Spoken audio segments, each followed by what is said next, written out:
ครับพบกันค่ำคืนนี้นะครับคืนวันอะไรนะวันเสาร์ที่2นะพฤษภาคมนำงานเก่าๆของเพลงลูกกรุงสำเนียงทางภาคเหนือนะครับ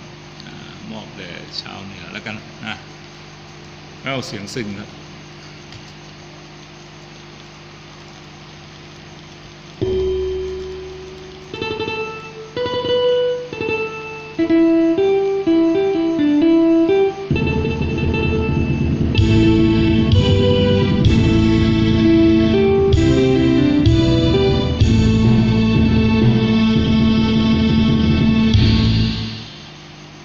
มีเพื่อนๆอยู่ทาง